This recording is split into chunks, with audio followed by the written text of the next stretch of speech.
절대로 우리는 우리를 억제하는 율법에 복종함으로 죄에 물든 마음을 고치는 것이 아닙니다.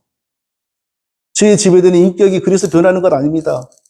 그리스도가 우리의 죄의 죄값을 치르시기 위하여 흘리신 피의 권세와 능력이 성령에 의하여 우리 속사람에게 부어지고 적용될 때 드디어 우리 마음이 죄에서 벗어나고 우리의 인격이 죄를 대항하고 죄와 싸우기를 시작하는 것입니다. 물론 하루아침에 되는 건 아니죠. 하루아침에. 평생에 걸쳐서 이루어집니다. 평생에 걸쳐서. 죄의 오염의 문제, 이 죄에 지배되는 마음, 평생에 걸쳐서 우리가 이루어가는 것인데 우리는 완전하게 이루어간다는 건 불가능합니다. 그럼 어떻게 해야 됩니까? 처음에 믿을 때보다 금년이, 지금이 점점 내가 더 변해가고 있다. 점점 제가 좋아하는 표현, 점점 내가 예수님을 닮아가는 그 농도가 우세해지고 있다. 우리가 그것이 우리에게서 보이고 우리 친구들에게서 보이면 저 사람이 예수 믿고 그리스도의 피를 적용하는 성령을 받았구나. 우리가 알 수 있는 거죠. 그게 바로 구원의 증거입니다. 네. 자, 우리를 구원하고 살린 이 하나님의 복음은 한 번도 없었던 하나님의 백성을 새로 만들어내는 복음이 아닙니다. 이게 바로 청교도들의 문제입니다. 청교도들에 의하면 아담은 구원받은 사람이 아니었고 구원받으려고 노력해보다가 율법 못 지켰고 영원히 죽어버렸어요. 그러니까 한 번도 하나님의 백성이 있었던 적이 없어요. 추수감사절을 만든 지 청교도들에 의하면은 예수님은 뭐라 그랬습니까? 인자에 온 것은 잃어버린 자를 찾아 구원하려 함이니라. 잃어버린 자를 찾아서 하려고 예수님이 오셨어요. 잃어버린 자, 하나님이 자기를 찬송하는 자기 백성으로 만드신 자들이 교만하고 사단의 미혹이 되어 하나님을 섬기지 않고 하나님과 같아지려고 하나님께 반역함으로 그들이 죽어서 없어졌잖아요. 근데 죄가 하나님은 그들을 싹 폐기 처분하고 다시 흙으로 새로운 아담 2를 만들면 좋으련만 하나님은 자기 백성으로 창조하고 자기가 언약을 주었던 자들이 영원히 폐기 처분되는 것을 기뻐하시지 않고 그들을 회복한단 말이에요. 우리를 다시 살려냈단 말이에요. 그것이 바로 하나님이 사람이 되어 우리의 죄값을 자기의 몸과 영혼으로 완전히 지불하심으로 우리가 죄에서 해방이 되고 법적으로 죄에서 해방이 되고 그리스도가 우리의 죄를 인하여 흘리신 피의 능력을 우리 속사람에게 발라주시는 하나님의 손, 성령이 우리에게 오셔서 우리의 죄에 물든 마음을 새롭게 고치고 죄에 지배되는 인격을 새롭게 고쳐서 오늘보다는 내일, 내일보다는 모레, 금년보다는 내년 점점점 거룩하고 의로운 하나님의 백성으로 우리가 변해가게 되어지는 것입니다. 그러니까 이 복음은 없는 백성을 만들어내는 복음이 아니고 있었으나 죄로 없어지고 죽어버린 백성을 살려내는 복음입니다. 그렇게 고생을 많이 하고 그리고 우리는 청교도들을 생각하면 막 가슴이 아련하고 눈물이 나오잖아요. 그렇게 대서양을 건너오다 고생을 하고 와가지고 첫 겨울에 절반이 죽고 그렇게 어렵게 사는데 1636년 하나님의 말씀을 가르치기 위하여 하버드를 만들고 1701년 또 하나님 하버드가 좀 말씀에서 벗어난다 싶으니까 또 한국 목사들이 1701년 예일을 만들고 또 예일도 이제 하나님 말씀이 좀 벗어난다 하니까 1745년 프린스턴을 만들고 전부 조그만 신학교들이었습니다. 자기들 집도 제대로 못 짓고 막 그럴 때 하나님의 말씀을 가르치겠다고 그렇게 열심을 낸 겁니다. 근데 하나님이 어찌됐건 그들에게 큰 복을 주셔서 그들이 세운 학교가 지금 세계에 다, 관광 가는 유명한 1, 2, 3등 대학이 되었고 그러지 않습니까? 이런 말을 드리면 청교도들에 대해서 우리가 경배와 찬양을 하지 않을 수가 없습니다. 그런데 그들의 복음의 문제는 뭐라고요? 잃어버린 자를 찾아서 살리는 복음이 아니라 없는 백성을 새로 만드는 복음이에요. 그리고 성경에서 완전히 벗어난 거죠. 그러니까 아무리 하나님께 어려운 상황에서 감사를 하고 열심을 내도 열매가 좋을 리가 없어요. 시간이 조금 지나가면 온갖 이단들이 청교도들 속에서 나옵니다. 한국에서는 조나단 에드워즈 그러면 세계 제1의 성자라고 막 하잖아요. 조나단 에드워즈 부흥은 오늘날의 신사도 부흥하고 다를 거 없었습니다. 얼마나 더러웠는지 몰라요. 사람들이 성령 받았다 그러면서 쓰러지고 구르고 밤새도록 일어나지도 못하고 몸을 가누지도 못하고 있고 그게 다 거기서 벌어졌어요. 에드워즈는 개인적으로 산에 가서 명상을 하다가 신선되는 체험을 해요. 눈으로 삼위일체를 보고 눈으로 성자를 보고 신비주의, 이게 바로 중세의 신비주의 신일합일이거든요. 얼마나 무서운 거예요. 그러니까 복음이 하나님에 대한 감정은 지극히 좋은데 복음과 믿음의 내용이 성경에서 벗어나니까 열매가 안 좋은 거예요. 예수님의 신성을 부정하는 유니테리안 이단이 거기서 나오죠.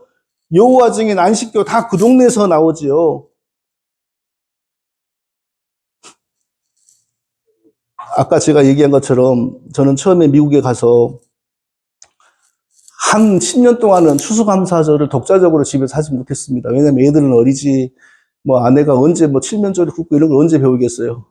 그러니까 이 교인이 집에 오라 그러면은 이 금년에는 저 교인 집에 가서 추수감사절을 보내고. 나중에는 이제 눈치가 보이더라고요. 근데 우리가 가니까 가족 모임이 깨지잖아요. 그러면 이때 여행을 가자. 그래갖고 차에 애들 다 태우고 뭐 서너 시간씩 운전해가지고 여행을 갔다 오고. 그러다가 미국에 익숙해지니까 이제 자연스럽게 칠면조 굽는 것을 배우고, 칠면조 고기가 사실 한국의 닭보다 훨씬 맛없습니다.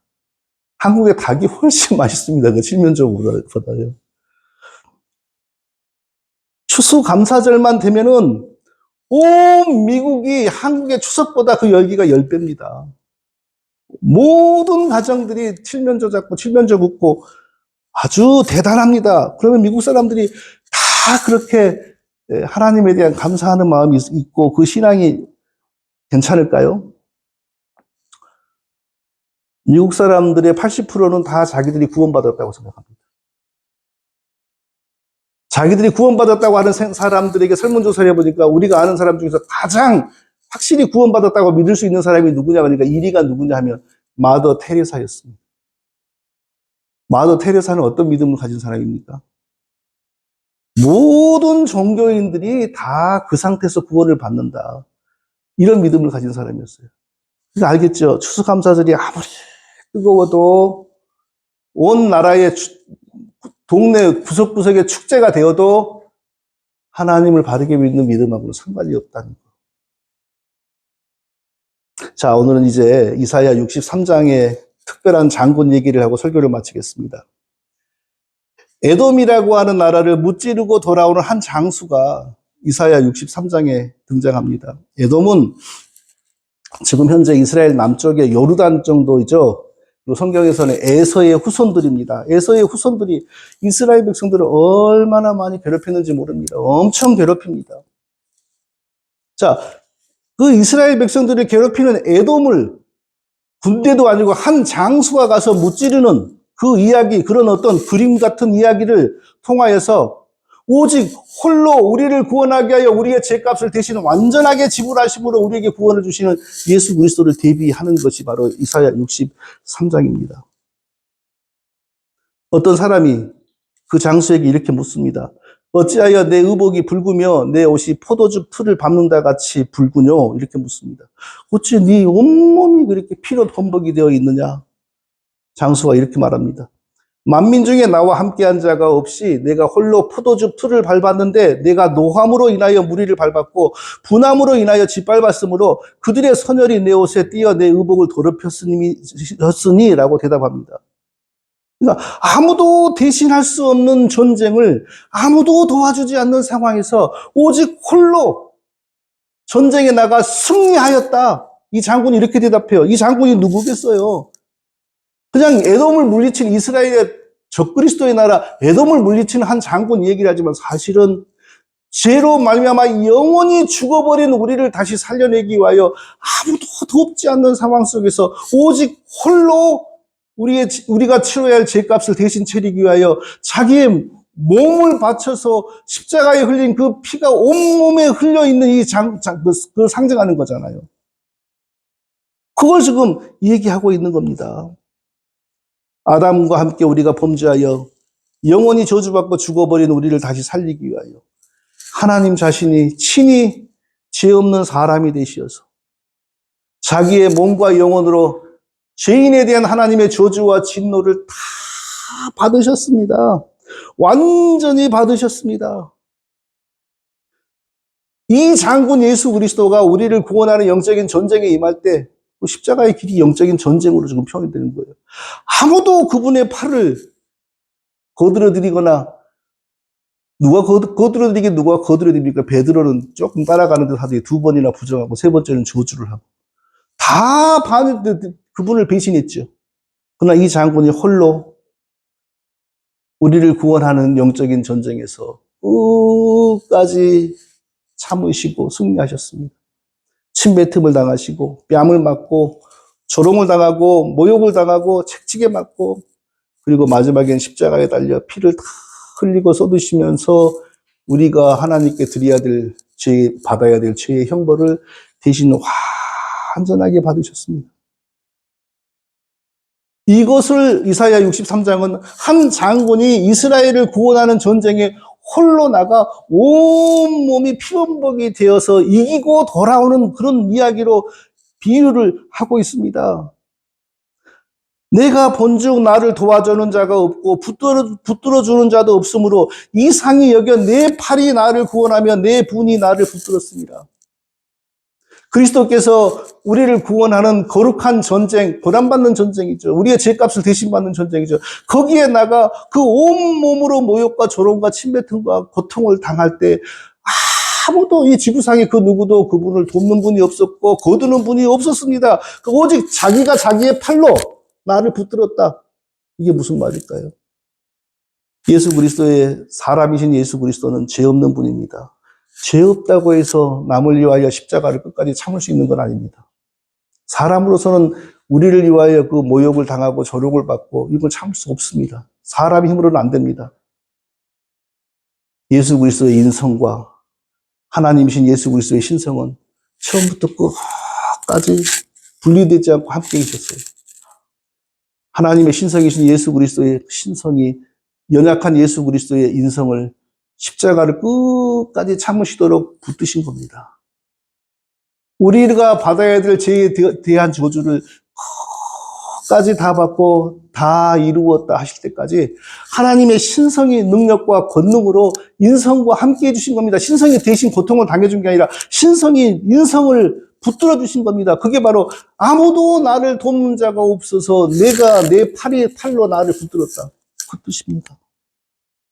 성도 여러분, 우리가 구원받을 때에 했던 일이 없습니다. 아무 일이 없어요. 마치 애들이 새로 엄마 뱃속에서 태어날 때 아무 일도 안 하는 거하고 똑같습니다. 엄마 뱃속에서 내가 세상에 나갈 날이 하루 남았네. 이런 생각하는 애기가 없습니다. 아유, 엄마 뱃속에서 나가는데 이게 통로가 좁네. 얼굴이 자꾸 눌리네. 이런 생각하는 애가 어디 있습니까? 아무 생각도 지각도 없는 상태에서 생명이 태어나는 겁니다. 예수 그리스도가 우리를 다시 거듭나게 할 때 우리는 아무 생각 없었습니다. 오직 그리스도께서 홀로 우리를 살리는 그 거룩한 싸움을 처음부터 끝까지 다 완수하셨습니다. 아무도 그리스도를 돕지 않았습니다. 구원받는 과정에서 우리가 한 일이 하나도 없습니다. 그러므로 우리는 하나님께 이제 믿음이 생기고 지각이 생기면 찬송하는 것 외에는 다른 길이 없는 겁니다. 세상은 추수감사절이라 그러면 그저 눈에 보이는 집을 주셔서 감사, 뭘 주셔서 감사. 그런 말을 많이 하는데 집 있으면 천국 갑니까? 과일 많으면 천국 갑니까? 그리스도께서 우리 죽은 영혼들을 살리기 위하여 홀로 그 모든 고난을 처음부터 끝까지 완전히 그 죄값을 대신 받지 않았다면 우리가 어떻게 우리의 인생에 미래가 있습니까? 진정한 신앙, 진정한 찬송, 진정한 추수감사절의 출발점은 뭡니까? 내가 어떻게 그리스도의 은혜를 입어 또 그리스도께서 어떻게 나를 살려내시는지를 알고 정말 거기에 대해서 바르게 이해하고 바른 믿음으로 반응하는 것이 추수감사절의 가장 기본이 되어야 되는 것입니다. 사랑하는 성도 여러분, 저와 우리 모두가 우리를 살리기 위한 고난을 끝까지 감내하신 예수 그리스도에게 감사와 찬송을 드리심으로 맞이하고 보내는 추수감사절이 되시기를 예수님의 이름으로 축원드립니다. 거룩하신 아버지 하나님, 오늘도 저희들이 예배드립니다. 말씀을 나누고 또 말씀을 붙듭니다. 이 말씀이 우리 속에 잘 박히게 하시고 우리가 오직 거듭난 하나님의 자녀로서 성숙한 믿음에 이르러 무엇을 감사하고 무엇으로 하나님 앞에 나가야 하는지 깨달아 알아서 하나님께 온전히 감사하고 찬송하는 우리 모두가 다 되게 하여 주시옵소서. 예수님의 이름으로 기도합니다. 아멘. 393장입니다. 393장 들으시면서 우리가 드린 헌금 하나님께 드리도록 하겠습니다. 393장. 오신실하신 주 393장. 오신실하신 주 내 아버지 잠깐만 있죠. 늘 함께 계시니